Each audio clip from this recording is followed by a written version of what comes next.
Hello and welcome to the Self-Unemployed podcast. In this clip, Drew and I are talking about the fourth and final phase of building wealth and becoming self-unemployed. So, of course, phase three, phase three. Phase one is obviously understanding what you want to do. Phase two is the meat and potatoes. That's where we're going. Phase three is taking the risks. So maybe you put some cranberry on it instead of apple. Talk to me about phase four. Phase four, I think, is very much the dessert, the tiramisu, the Vicky sponge. Talk to me about phase. I don't know. I kind of think phase three is the dessert and phase four is the washing up and tidying up. uh, Probably. because at that point, in terms of building wealth, you're done. You've reached your crossover point, as the FIRE people talk about. You've reached financial independence. You've become self-unemployed. Now it's about protecting that, but also finding your purpose,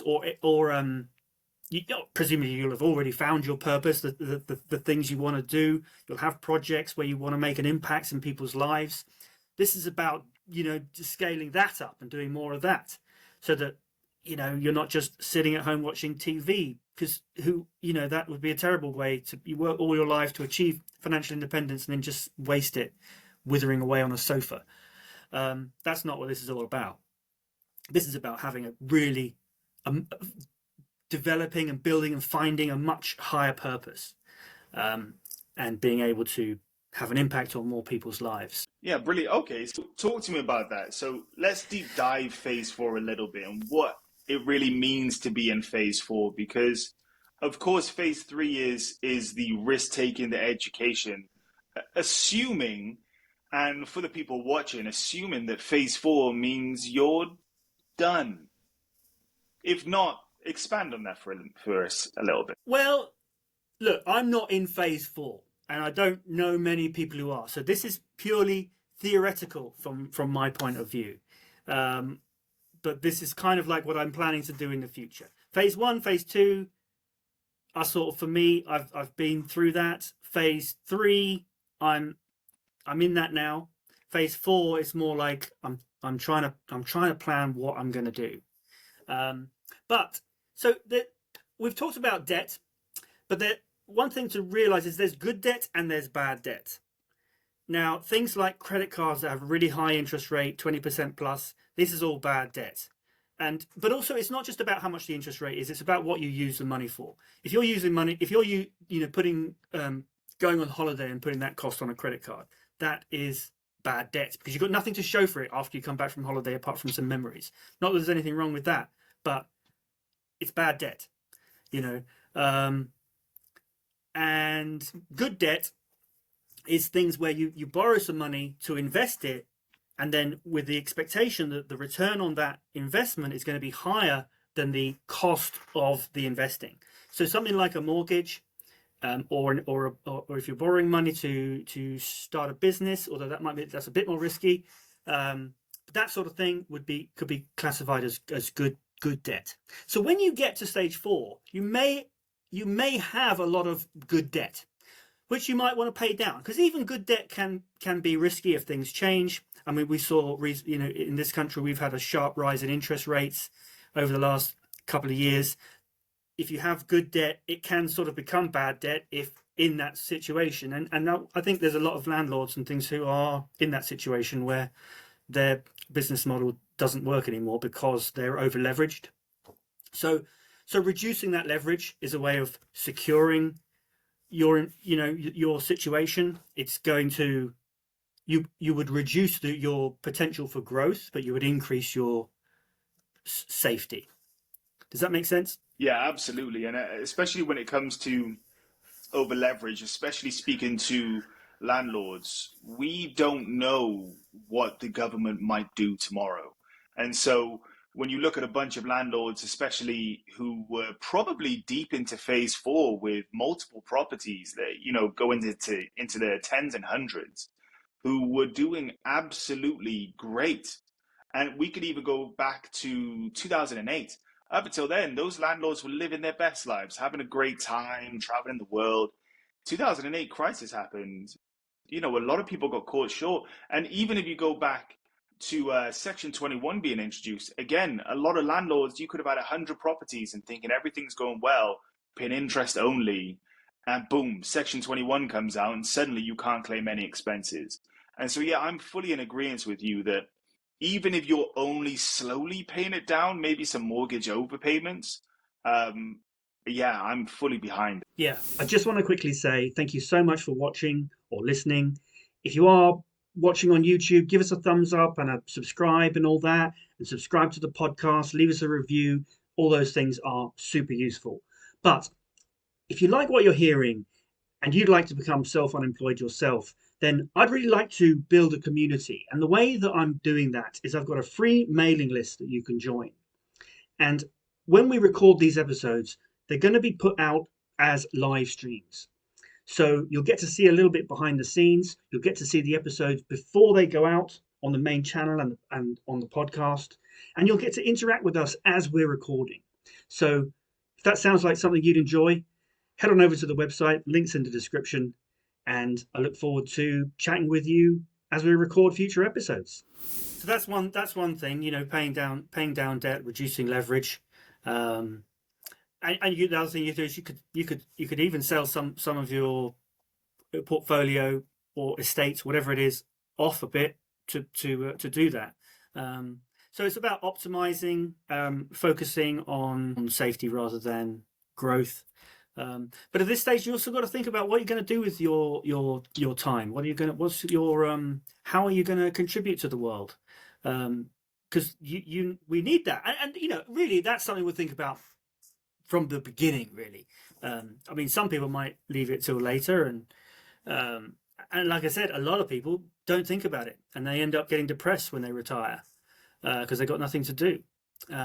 So yeah, it's really important to think about what do you want to do? How do you want to be of service to your fellow man and your community and society?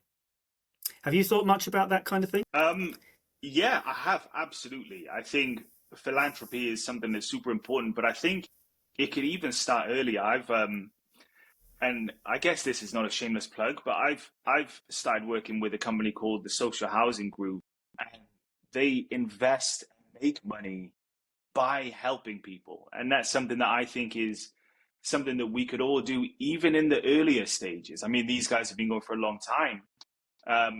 But I imagine what I find is that it gives you a sense of everyone wins in this situation and vulnerable people are being helped. And I think there's ways of investing that isn't just putting money into your back pocket and calling it a day. You can feel good about yourself, you know? Yeah, yeah. Yeah, I saw on your Instagram that you were working with that social housing group and offering those investments. I mean, that is something that I've seen a lot of people doing those kind of deals, or offering those kind of opportunities, I should say.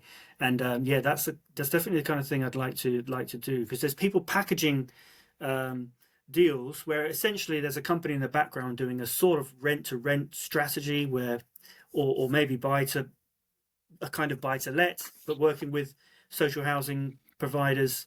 But they need capital to get things set up.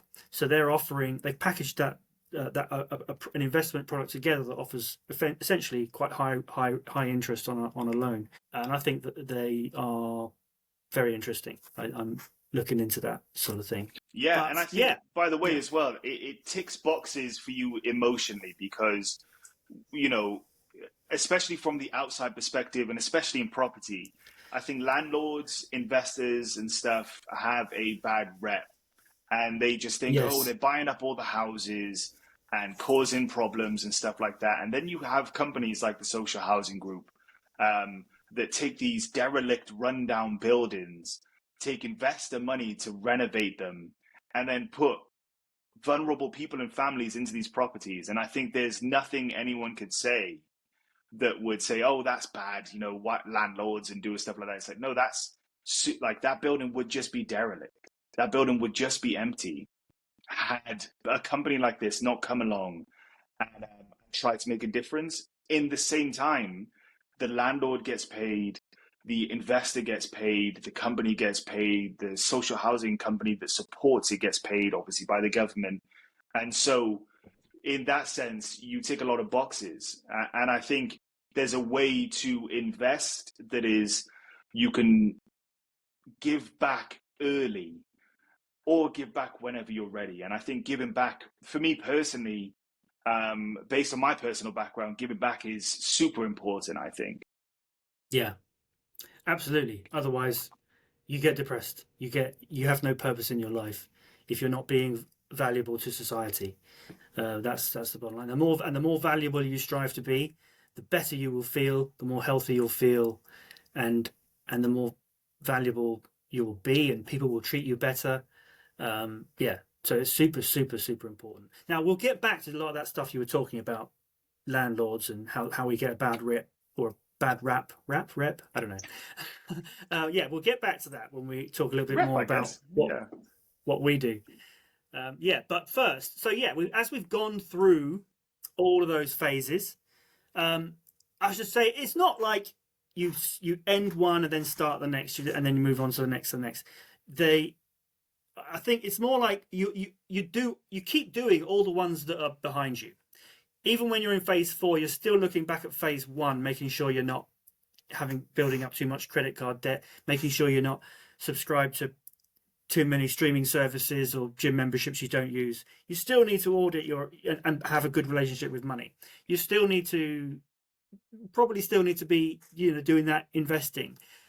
You'll have built a portfolio in phase 3 that you need to maintain. So you keep doing all those things, but if you're in phase 1, you're not really going to be thinking about phase 2, 3, and 4. So you're always going to look back, but you don't sort of necessarily need to look forward. Although it's always good to have a goal and a vision and to know where you're going and to try and plan it out.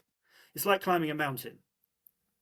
The night before you might think, okay, we're going to the top, and you might plan the route. But when you're actually climbing, you don't always look at the peak. You might not even be able to see it. Occasionally, you'll look up and you'll see, okay, that's where we're going. That's our, a medium-term goal. But most of the time, you look at your feet. The view of climbing a mountain is not a beautiful landscape. You occasionally look up at that. But the vast majority of the time, 99% of the time, you're looking at your feet. You're looking at where you put the next step. And it's like that for investing. If you really want to move forward, you need to plan a route and know where you're going. But the majority of your thought and time needs to be spent on where am I putting my next foot. Thank you for watching. Now, this was just a clip from the full episode of the Self-Unemployed podcast. If you're interested in growing your wealth, becoming financially free, and becoming self-unemployed, then you can sign up for notifications about the podcast at our website. Links in the description. We've got loads of really good guests investing in all sorts of ways, especially in property. So join us, check out the show, and I'll see you soon.